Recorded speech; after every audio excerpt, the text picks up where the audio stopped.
So here we have the Audi TT on an 09 plate. So I'm going to start off by showing you around the outside of the car, and then we'll hop in and run through some controls on the inside. From the outside though, you can see it's a 3-door car with alloy wheels. Let's start off inside the boot and then work our way around the rest of the car from there.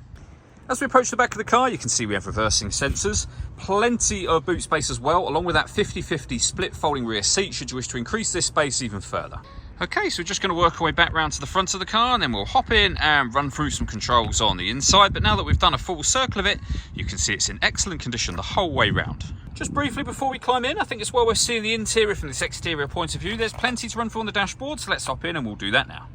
Okay, now that we're inside the car, we're going to start with the dials. On the left-hand side, we have the rev counter, and on the right-hand side, the speedometer.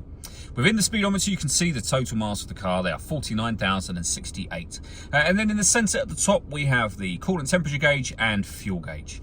Beneath that, you have the main trip computer section. You can change the information displayed there for various things, including the digital readout for the speedometer, as you can see. And that's done using the button on the underside of the right-hand stalk. If we back out to the steering wheel, we have stereo controls available there, and then the main stereo screen itself is over in the centre. As you can see, this car's got satellite navigation, a really nice clear colour display. It's a very easy system to use. You have buttons along the bottom here to enter certain menus, so for example your radio, and then these 4 corners of the screen relate to these 4 buttons here. So for example, wave band, push that button, you'll see FM, medium wave and long wave radio, for example. If you want to listen to your own music, you can do that as well in this car. And there's plenty of ways of doing that. So, satellite navigation, as I mentioned, is accessed just here. You've then got the 4 corners of the screen will access things like, for example, map, which was the setting we were on just there.